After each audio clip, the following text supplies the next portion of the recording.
ऋषभ त्याची गाडी घेऊन निघाला होता. घाट त्याने चढायला सुरुवात केली होती. त्याने विचार केला, जर आपण या घाटातून निघालो तर लवकर पोहोचू. रात्रीचे 12:30 वाजून गेले होते. रस्त्यावर तशी वर्दळ नव्हती. एखाद दुसरा ट्रक जात होता. ऋषभने गाडीचा स्पीड थोडा वाढवला. 4 वेळा विदिशाचा फोन येत होता. कुठपर्यंत आलास? काय करतोयस? असे 1000 प्रश्न ती विचारत होती. ऋषभ व्यवसायाने वकील होता. विदिशाबरोबर प्रेमविवाह झाल्यानंतर तो त्याच्या व्यवसायात स्थिरावला होता. केसेस त्याच्याकडे येत होत्या. काही यशस्वी होत होत्या तर काही अयशस्वी, पण त्याच्याकडे लक्ष न देता तो पुढे जात होता. आताही तो एक मीटिंग आटोपून घरी जात होता.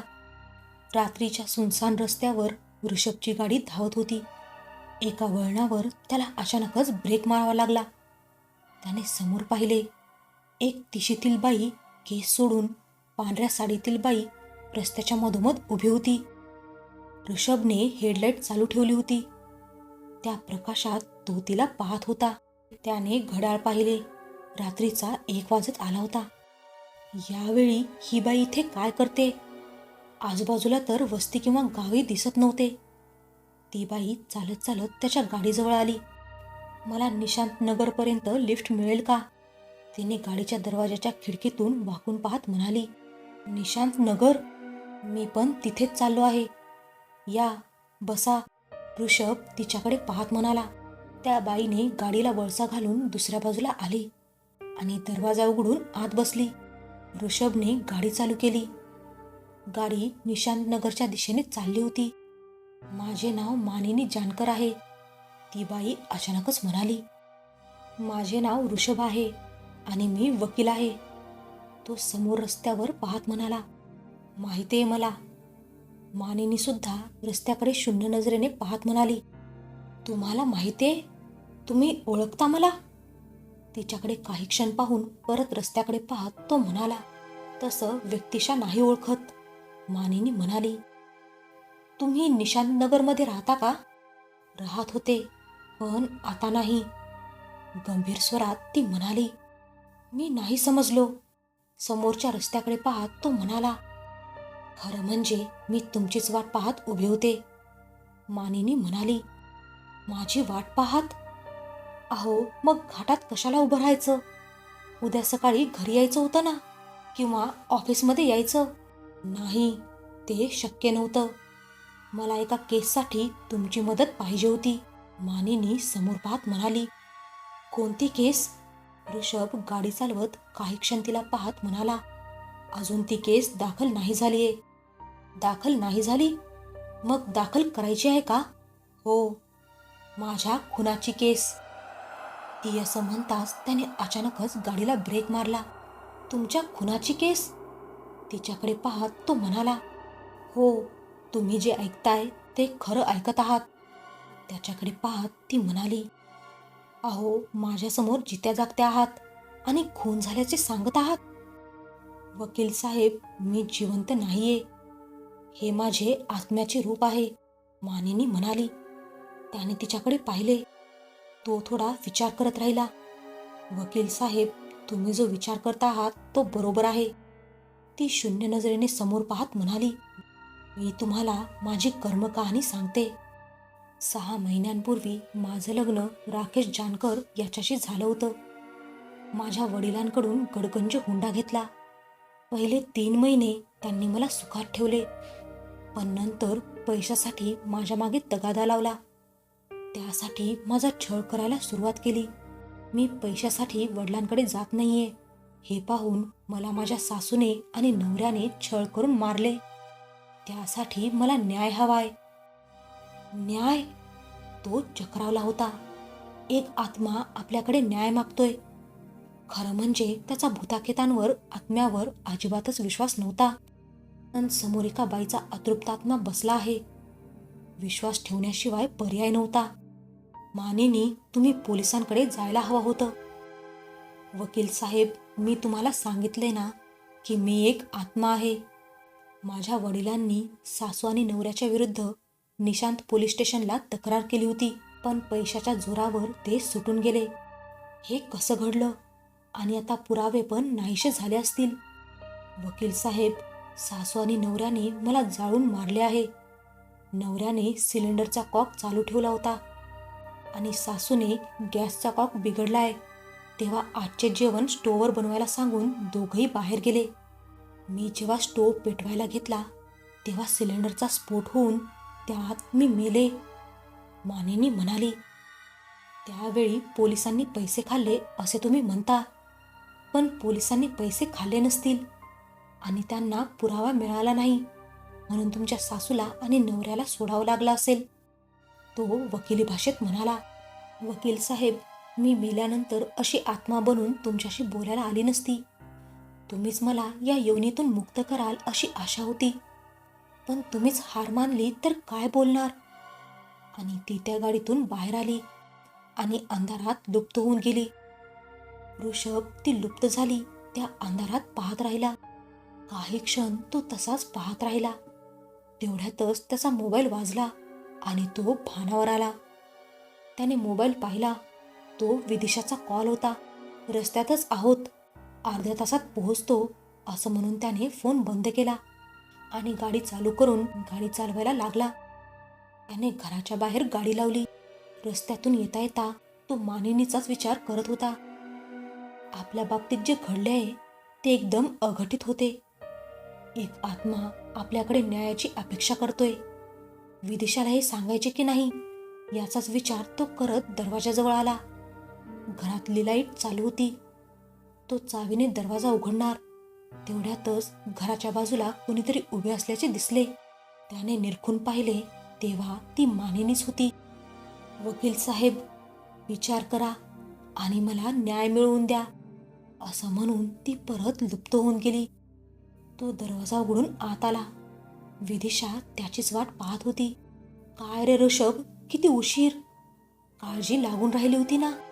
ती त्याच्या हातातली बॅग घेत म्हणाली. कशाला काळजी करायची, तो नकळत बोलून गेला. तुम्हा पुरुषांना नाही कळणार, आम्हा बायकांचे मन, असं म्हणून तिने त्याला पाणी आणून दिले. पण ऋषभ मानिनीचाच विचार करत होता. त्याचे विदिशाकडे अजिबातच लक्ष नव्हते. ए ऋषभ, तुझे लक्ष कुठे आहे?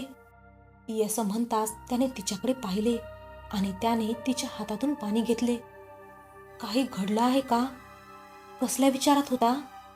विदिशा त्याला म्हणाली. नाही, कसलाच विचार करत नव्हतो. पाणी पिऊन तो उठला आणि फ्रेश व्हायला निघून गेला. फ्रेश होऊन त्याने बेडवर अंग टाकले. भिंतीवरच्या घड्याळात त्याने पाहिले.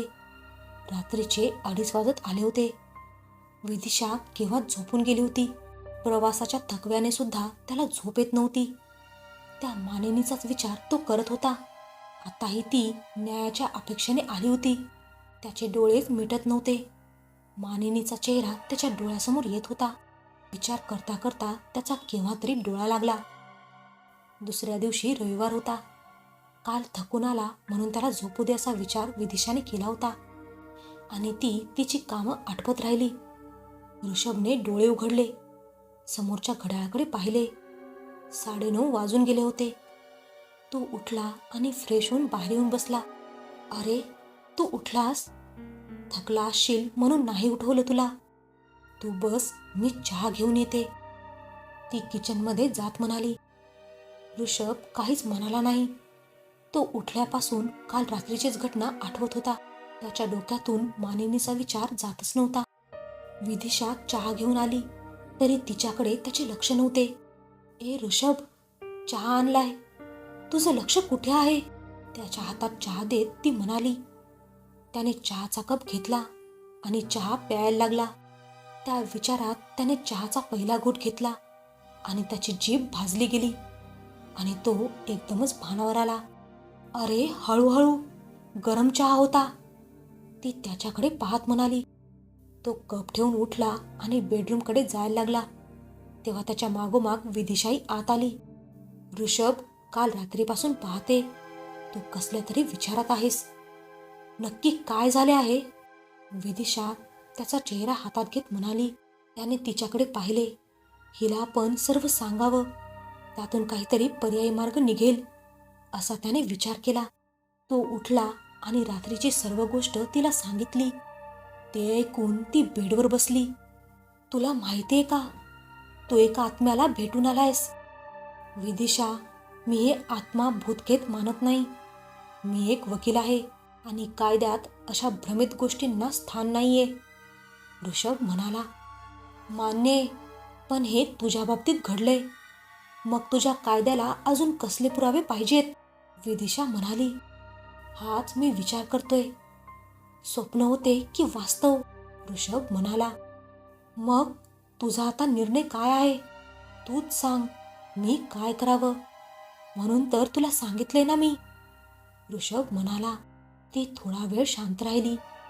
तिने काही विचार केला आणि त्याला बाहेर घेऊन आली. ऋषभ, मला वाटतंय तू तिला मदत करायला पाहिजे, पण आतापर्यंत सर्व पुरावे गायब झाले असतील. ऋषभ म्हणाला, ते मला माहिती नाही, पण मानिनीची लढाई तुला लढायलाच पाहिजे. ऋषभलाही वाटत होते की आपण मानिनीला न्याय दिला पाहिजे. तसं मत विदिशाचंही होतं. त्या रात्री ते जेवून झोपले. रात्रीचे 12 वाजून गेले होते आणि खोलीत एक आवाज घुमला, वकील साहेब. त्या आवाजाने त्या दोघांची झोपमोड झाली. दोघेही उठून बसले. समोर मानिनी उभी होती. तिला पाहून विदिशा पहिले घाबरली. नाही विदिशा, घाबरू नकोस. मी त्रास देणारा आत्मा नाहीये. माझ्यावर झालेल्या अत्याचाराचा मला बदला घ्यायचा आहे. यासाठीच मी आले. मानिनी, मी विचार केलाय तुला न्याय मिळवून द्यायचा. त्यासाठी थोडा वेळ लागेल. तुला पटकन न्याय मिळेल अशी अपेक्षा ठेवू नकोस, कारण ते कोर्टाचे काम आहे. वादी प्रतिवादींचा आरोप प्रत्यारोप चालूच राहणार. ऋषभ म्हणाला, ठीक आहे, तू तुमच्या परीने प्रयत्न कर. मी तर तुम्हाला सर्व हकीकत सांगितलीच आहे. मानिनी म्हणाली आणि ती आली तशी गायब झाली. विदिशा हे सर्व पाहत होती. एका आत्म्याशी समोरासमोर भेट झाली. या कल्पनेनेच तिच्या अंगावर शहारा आला. ती ऋषभला मिठी मारून झोपी गेली. दुसऱ्या दिवशी ऋषभ लवकर उठला आणि तयार होऊन तो बाहेर येऊन बसला. विदिशा चहा आणि नाश्ता घेऊन आली. मग ऋषभ, आता तू काय करणार आहेस? विदिशा बाजूच्या खुर्चीवर बसत म्हणाली. विदिशा, मला अगोदर तिच्या सासरची चौकशी करायला पाहिजे, पण ती निशांतनगरमध्ये कुठे राहते हे तुला माहिती आहे का? विदिशा म्हणाली, ते तर तिने सांगितलेच नाही. तरी काही प्रॉब्लेम नाहीये. पोलीस स्टेशनमध्ये एक हवालदार ओळखीचा आहे. त्याच्याकडून त्या केसची माहिती काढतो. नाश्ता करत तो म्हणाला, व्हेरी गुड, पण सासरची माहिती काढताना जरा जपून, नाही तर त्यांना संशय येईल. विदिशाही ऋषभबरोबर संसार करताना वकिलीचे डावपेच शिकली होती. बरोबर आहे तुझं.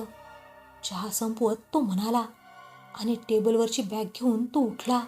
विदिशा, मी निघतो. ऋषभ बाहेर आला. त्याने बाईक काढली आणि निशांतनगर पोलीस स्टेशनच्या दिशेने निघाला. त्याने बाईक पोलीस स्टेशनच्या आत घेतली. त्याची नजर हवालदार भोसलेला शोधत होती. तो आत आला तेव्हा समोरच हवालदार भोसले बसून काहीतरी लिहित होता. काय भोसले, येऊ का? टेबलाच्या समोर येत तो म्हणाला. भोसलेने लिहिता लिहिता वर पाहिले. अरे वकील साहेब, आज सकाळी सकाळी काही विशेष? परत त्याने लिहायला सुरुवात केली. तसंच महत्वाचं काम होतं. आपण चहा घेतला असता. ऋषभ म्हणाला. एक काम कर ऋषभ, तू टपरीवर थांब, मी आलोच एवढा आटपून. भोसले म्हणाला. ऋषभ बाहेर गेला व टपरीवर थांबला. त्याने 2 स्पेशल चहाची ऑर्डर दिली. काही वेळातच भोसले आला. त्याच्या हातात चहाचा ग्लास दिला. हा बोल, काय काम काढलंस? चहाचा घोट घेत तो म्हणाला. भोसले, मी जे काही तुला सांगणार आहे ते आपल्यातच राहिलं पाहिजे आणि तुझा विश्वास नाही बसणार तरी तुला माझ्या बोलण्यावर विश्वास ठेवावा लागेल. ऋषभ म्हणाला. बाप रे, म्हणजे एवढी मोठी केस तुझ्याकडे आलीये? भोसले हसत म्हणाला. केस मोठी की लहान मला माहिती नाही, पण ही एक समाजसेवा समज. ऋषभ म्हणाला. बरं सांग, तुझं काय काम आहे? भोसले चहा संपत म्हणाला. ऋषभने जे काही घडले ते सर्व सविस्तरपणे सांगितले. ते ऐकून भोसलेही चकित झाला. ऋषभ, तू जे काही सांगितले ते तुझ्या बाबतीत घडले. एकदम विलक्षण आहे. विश्वास तर बसत नाहीये, पण तुझ्यावर विश्वास आहे म्हणून खरं वाटतंय, भोसले म्हणाला. मग भोसले, मला त्या केसची डिटेल माहिती पाहिजे होती आणि ती तुझ्याशिवाय कोणीच देणार नाही, ऋषभ म्हणाला. मला माहिती आहे ती केस. त्यावेळी मी आणि चव्हाण साहेब होते. आम्हीच पंचनामा केला होता. त्या मयत मानिनीच्या वडिलांनी आमच्याकडे तक्रार केली म्हणून तिच्या सासू आणि नवऱ्याला आम्ही अटक केली. पण त्या सासू आणि नवऱ्याच्या विरुद्ध पुरावे मिळाले नाही म्हणून त्यांना सोडून द्यावे लागले होते. भोसले आठवून आठवून बोलत होता. ती घटना कुठे घडली, ऋषभने विचारले. अरे, आपल्या मार्केट रोडवर लक्ष्मी निवास बिल्डिंग आहे ना, तिथल्या पहिल्या माळ्यावर ही घटना घडली होती, भोसले म्हणाला. ठीक आहे, मी संध्याकाळी येतो. आपण भेटूया रोजच्याच जागेवर. ऋषभ निघून गेला. त्याने बाईक मार्केट रोडवर आणली. समोरच लक्ष्मी निवास होता. त्या इमारतीतून एक 40शीतली बाई बाहेर येत होती. ऋषभ गाडीवरून उतरला. ताई, नमस्कार. मी ऋषभ. मी एक वकील आहे. तुमच्या बिल्डिंगमध्ये राहणारे जानकर यांच्याबद्दल चौकशी करायची होती. त्या बाईने थोड्या संशयाने त्याच्याकडे पाहिले. कसली चौकशी करायची होती? हे बघा ताई, तुम्ही असे संशयाने बघू नका. मला फक्त नुसती चौकशी करायची होती. त्या मानिनीला एक न्याय मिळवून द्यायचा होता. ताई, जर तुम्ही मला काही माहिती दिलीत तर एका स्त्रीला न्याय मिळेल, ऋषभ तिच्या मनाला हात घालत म्हणाला. अहो, तुम्हाला काय सांगायचे, ती रागिनी आहे ना, त्या मानिनीची सासू, तिचे खूप हाल करायची. रोज तिला मारत होते. तिला कधीही बाहेर यायला दिले नाही. ती बाई म्हणाली, तिला रोज मारायचे, तिचे हाल करायचे. मग तुम्ही त्याची कंप्लेंट करायची ना, ऋषभ म्हणाला. वकील साहेब, त्यांच्या भानगडीत कोण पडणार? त्यांचे बिल्डिंगमधील कोणाशीच पटत नव्हते. त्यांचे सगळ्यांशीच भांडण होते, ती बाई म्हणाली. धन्यवाद. माझी एक विनंती आहे. तुम्हाला जर साक्ष देण्याची वेळ आली तर तुम्ही कोर्टात याल का? मला कुठे या भानगडीत अडकवताय, ती बाई म्हणाली. अहो ताई, एका स्त्रीला न्याय मिळवून दिला तर तिच्या आत्म्याला शांती मिळेल. तिने काही क्षण विचार केला आणि तिने शेवटी होकार दिला. ऋषभने तिचे आभार मानून मानिनीचे वडील कुठे राहतात याची चौकशी केली आणि बाईक घेऊन तो मानिनीच्या माहेरी आला. त्यांचा प्रशस्त बंगला होता. तिचे वडील श्रीमंत होते. त्याने गाडी उभी केली आणि दरवाजावरची बेल वाजवली. दारात एक वयस्कर गृहस्थ होते. बहुतेक ते मानिनीचे वडील असावेत. मुलीच्या निधनाने ते थकलेले दिसत होते. नमस्कार, मी ऋषभ. मी एक वकील आहे. आपण मानिनीचे वडील का, ऋषभने स्वतःची ओळख करून दिली. नमस्कार. हो, काय काम होतं, ते दारात उभे राहून बोलले. बाबा, मला मानिनीबद्दल काहीतरी सांगायचे होते, ऋषभ म्हणाला. या. ऋषभला ते आत घेऊन आले. बसा, काय बोलायचे होते? आपण एकटेच राहता का? नाही, माझी पत्नी पण आहे. मग त्यांनाही बोलवा, ऋषभ म्हणाला. वडिलांनी पत्नीलाही बोलावले. त्यांची पत्नी किचनमधून बाहेर आली. ही माझी पत्नी सावित्री आणि मी वामनराव, त्यांनी ओळख करून दिली. बाबा, आई, मला मानिनीबद्दल काहीतरी सांगायचे, आणि त्याने जे घडले ते सर्व सांगितले. ते ऐकून दोघेही चकित झाले आणि मुलीचा आत्मा अजून तळमळतोय हे ऐकून त्यांच्या डोळ्यात अश्रू उभे राहिले. मला तिची केस कोर्टात उभी करायची आहे. त्यासाठी मी माहिती आणि पुरावे शोधत आहे. अहो वकील साहेब, ते सांगायला जाणार तेव्हाच ऋषभ म्हणाला. बाबा, मला तुम्ही ऋषभ म्हणा. आहो जाऊ करायची काही गरज नाहीये. बरं ऋषभ, मानिनी आमची एकच मुलगी, खूप लाडात वाढलेली.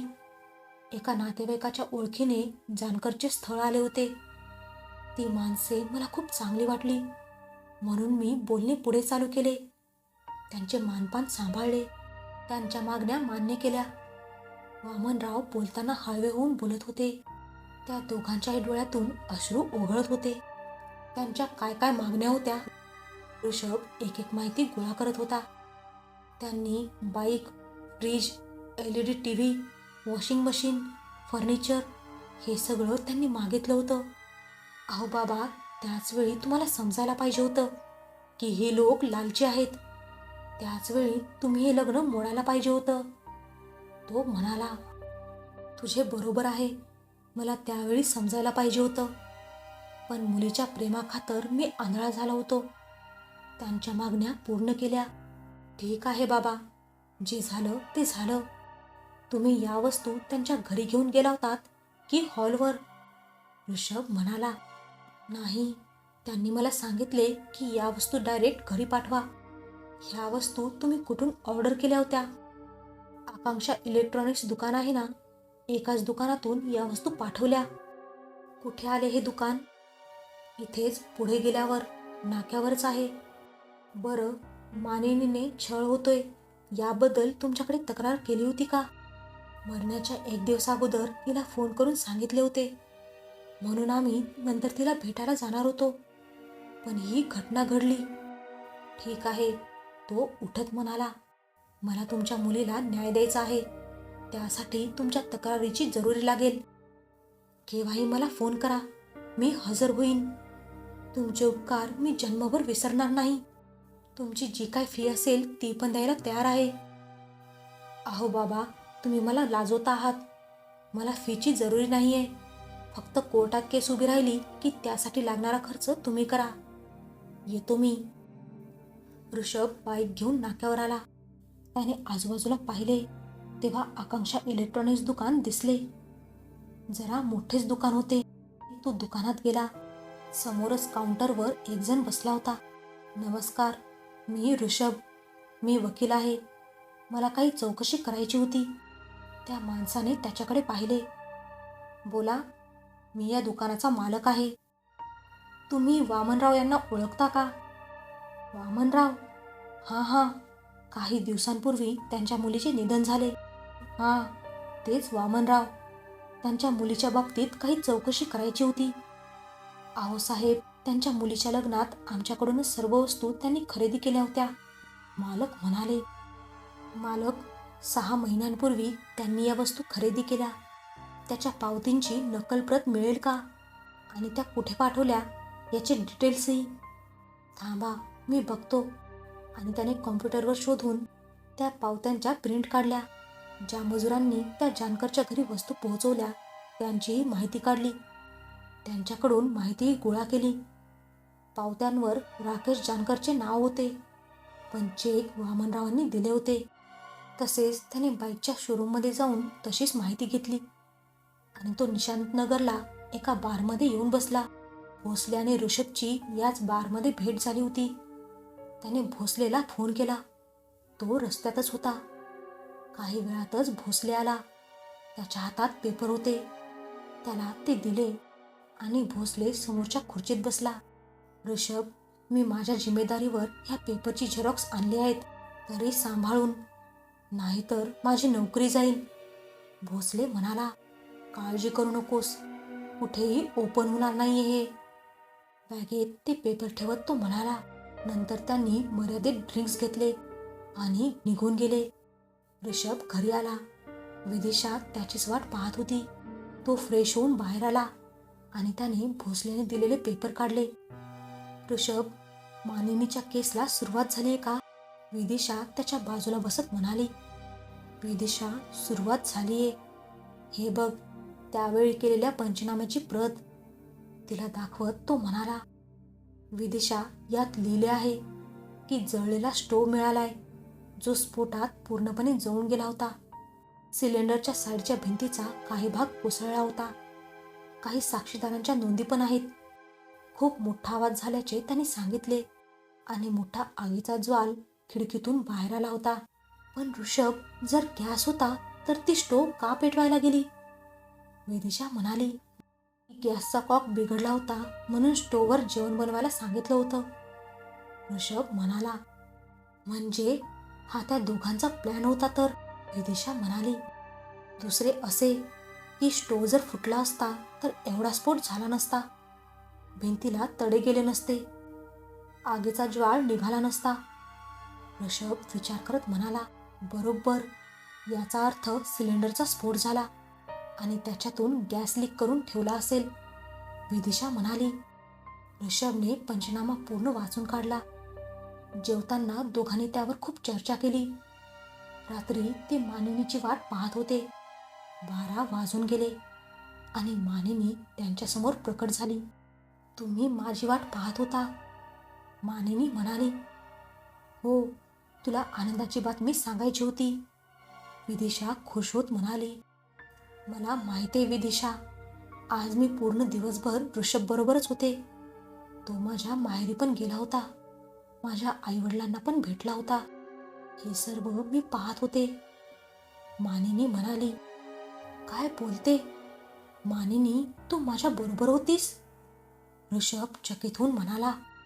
हो, तुम्ही दोघे मला नक्कीच न्याय द्याल असा विश्वास वाटतोय. फक्त एक विनंती, जेव्हा मला न्याय मिळेल तेव्हा मी मुक्त होईल. त्यावेळी माझ्या आईवडिलांना इथे घेऊन या. मला शेवटचे त्यांना बघून मला मुक्त व्हायचे आहे. ठीक आहे, त्याची काळजी करू नकोस. उद्याच कोर्टात केस दाखल करतो. मानिनी निघून गेली. ते दोघेही झोपून गेले. सकाळी उठून तो फ्रेश झाला आणि कोर्टात जायला तयार झाला. त्याने रात्रीच कोर्टाच्या प्रोसिजर संबंधित सर्व पेपर्स बनवून ठेवले. मानिनीच्या वडिलांना कोर्टात भेटायला सांगितले आणि काही दिवसातच ती केस उभी राहिली. अनेक सुनावणी झाल्या, वाद प्रतिवाद झाले. शेवटी ऋषभने सर्व पुरावे आणि साक्षीदार सादर केले. त्या पावत्या सादर केल्या. त्यावर असलेले राकेश जानकरचे नाव आणि त्या वस्तूचे केलेले पेमेंट हे वामनरावांनी केलेले सिद्ध झाले आणि हुंडा घेतल्याचे पुरावे सादर केले. दुसरे, ऋषभने सुनावणीमध्ये स्टोवचा भडका झाल्यावर एवढी आग लागत नाही किंवा भिंतीला तडे जात नाही असे त्याने एका एक्सपर्टच्या रिपोर्ट व साक्षीतून सिद्ध केले. तशी पंचनाम्याची प्रत त्यांनी सादर केली. असे सर्व प्रकारचे पुरावे सिद्ध झाल्यावर कोर्टाने मानिनीच्या सासू आणि नवऱ्याला जन्मठेपेची शिक्षा सुनावली, जी हायकोर्ट आणि सुप्रीम कोर्टानेही तीच शिक्षा पुढे लागू केली आणि मानिनीला न्याय मिळाला. मानिनीचे आईवडील खूप खुश झाले होते. ते ऋषभचे आभार मानायला त्याच्या जवळ आले. तेव्हा ऋषभने मानिनीची इच्छा सांगितली आणि त्यांना सोबत घेऊन विदिशा आणि ऋषभ घरी आले. आता ते मानिनीचीच वाट पाहत होते. घड्याळात 12 वाजत आले. मानिनीच्या आईवडिलांना तिला भेटायची खूप इच्छा झाली होती. मानिनी आली तेव्हा तिच्या आईवडिलांना ती दिसत नव्हती. बाबा, आई, मी आले. तू कुठे आहेस? मला दिसत नाहीयेस, तिचे बाबा म्हणाले. आईवडील आवाजाला त्या दिशेने पाहत होते. बाबा, मी फक्त माझी इच्छा पूर्ण करणाऱ्यालाच दिसू शकते, म्हणून मी फक्त विदिशा आणि ऋषभलाच दिसू शकते. मानिनीचा स्वर हळवा झाला होता. मला फक्त तुम्हाला शेवटची भेटायचे होते. मानिनी, तू आता खुश आहेस ना? तिची आई म्हणाली. हो आई, आज या दोघांमुळे मला न्याय मिळाला आणि मुक्तीही. मानिनी विदिशा आणि ऋषभला हात जोडून म्हणाली. नाही मानिनी, हात जोडू नकोस. त्या राक्षसांना अशी शिक्षा होणं जरुरीचं होतं. तुझ्यासारख्या किती मुली असतील ज्या न्यायाच्या प्रतीक्षेत असतील, ऋषभ म्हणाला. ऋषभ, मला वाटतं तुझ्या नजरेत जर अशी कोणी पीडित असेल तर त्याला तू जरूर मदत कर. हात जोडून मानिनी म्हणाली. आई बाबा, माझी मुक्त व्हायची वेळ आली आहे. मी जाते आहे.